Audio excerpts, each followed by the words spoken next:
years of 1974 to 1986, the golden era of serial killers, in western Montana, a monster was in the works, terrorizing a city for nearly a decade. Born October 18, 1955, to George and Charlene Nance, Wayne Nathan Nance grew up in a trailer park in Milltown about 15 minutes east of Missoula. Wayne was a good student in school, often praised for his academics by his teachers and classmates. However, he had a different side to him, a more darker side. Nance's close friends said that he had talked about praising Satan from a young age, and allegedly had branded himself with satanic symbols.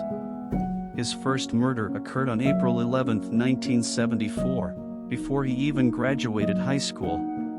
At around 3:30 p.m. on that day, a 39-year-old woman named Donna Pounds arrived home from her job at a bookstore. When she arrived home, she encountered Nance in the master bedroom, wielding her husband's .22 Luger rifle. According to reports, there was a bullet hole in the wall, and it is believed Nance fired a warning shot before forcing Donna to have sex with him, tying her to the bed before leading her to the basement, and firing 5 rounds into the back of her head. It was reported Nance had placed the barrel of the gun inside her genitals before leaving. At around 6 p.m. that day, Harvey, Donna's husband, arrived home from work. What he found was his wife in their basement, tied to a chair, shot to death. There was a latex glove found at the crime scene.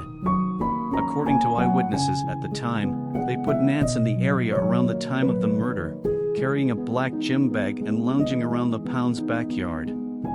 It was later revealed the son of the Pounds was a good friend of Nance's, and allegedly told Nance his father stored the rifle around the house. Police bring in Nance to the station, where he was reported absent from school, to work on a project. As we see all the much, the police were forced to release Nance due to a lack of concrete evidence.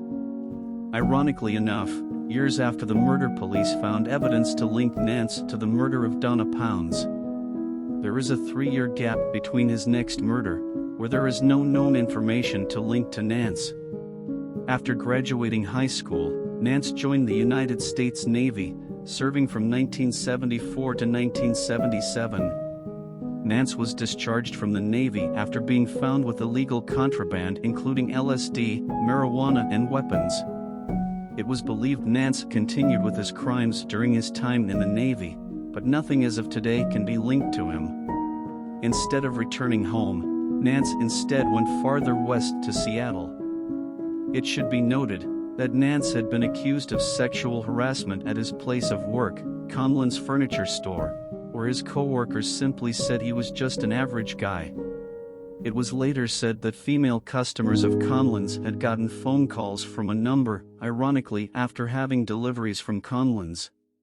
Nance had also been caught with a peephole at work, in which he blamed others for. Late February 1980, the body of a teenage runaway from Seattle, Devonna Nelson, was found terribly decomposed, discovered by the crew of a train while passing through I-90.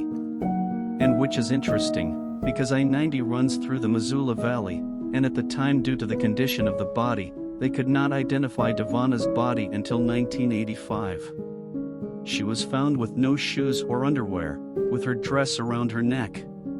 Her body had multiple stab wounds, placed against a fence, and up until the time of her identification she was known as Betty Beavertail, an homage to the nearby state park in Missoula, Beavertail Hill.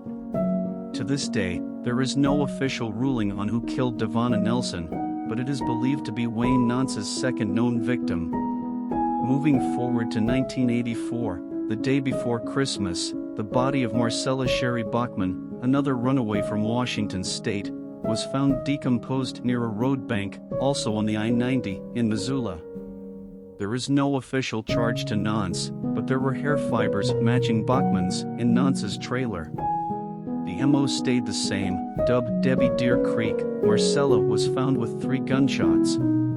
Unfortunately, Sherry Bachman was not identified until 2006, with advancements in DNA profiling. More proof linking Bachman to Nance is that, according to reports in the area, Bachman and Nance had been seen living together. When Nance was asked about this, he just simply said she's gone, claiming she ran off with another trucker the day she was murdered. This is where the 80s serial killers come into play, as this was similar work to another serial killer, Gary Ridgway, even though he was never charged with Bachman's murder. A year later, in September 1985, a skeleton was found in Missoula, with 2.32 caliber bullets in the skull.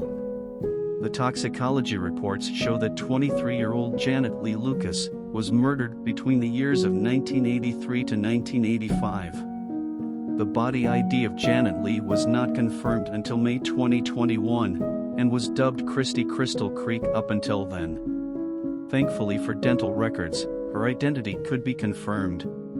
As for the other victims, Janet Lee was a native of Washington. There is no official determination on her murderer, but the authorities named Nance as the sole suspect. On the eve of December 12, 1985, Michael and Teresa Shook were found tied up in their home in Ravalli, both stabbed to death. According to reports, Nance entered the home at around 9 p.m., labeling himself as Conan the Barbarian, allegedly telling the married couple he was just there for money. After they refused, he fired a shot hitting Teresa in the leg. According to toxicology reports, there was an attempt to remove the bullet from her leg. The Shook's 4 children were in the home, and were forced to the bedroom. Meanwhile, Michael had attempted to fight off Nance, which he was knocked out. This led to Michael being tied up and stabbed with a butcher's knife. Teresa was not so lucky, as Nance forced her upstairs and tied her to the bed, raping her before stabbing her to death. The body of Teresa Shook was found fully clothed, other than her underwear was missing, with a pillow over her head. According to witness reports, Nance left the family home, returning 2 hours later, stealing an elk statue and silver coin collection. There were signs of an attempt to burn the house down, but did not work. However, gassing out the children locked in the home, thankfully were all able to escape. Just days before, Nance went to the Shook home to deliver a couch, and is believed he scouted the family home before ruining that family's life. Wayne Nance was quiet up until September 1986, where Wayne went to his employer's home, owned by Douglas and Kristen Wells. According to Doug, there was an altercation in the yard of the home around midnight, where Douglas had caught Wayne in his bushes. Wayne claimed he was outside looking for someone who was sneaking around, and asked Douglas to borrow a tool. He followed Douglas inside, where he attacked him from behind. After that, Nance tied up Douglas in the basement, stabbing him and leaving him there. After heading upstairs, Nance forced Kristen to the bedroom in an attempt to rape her. Meanwhile, in the basement, Douglas had freed himself and managed to load a bullet into a rifle. While he staggered up the stairs, another altercation ensued, which led to Douglas shooting Wayne. All 3 were rushed to the hospitals. While the Wells made full recoveries, Nance was labeled dead the next day due to his injuries. After Nance's death, authorities swept through Nance's trailer, finding photos of Kristen and memorabilia of Bachman, Janet Lee, and the Shook family. Even though he has still not been charged to this day, it is believed Wayne Nance committed at least 6 homicides during his active time, and unfortunately he could not be brought to justice, but the courage of Douglas and Kristen Wells, one less psychopath is off this earth.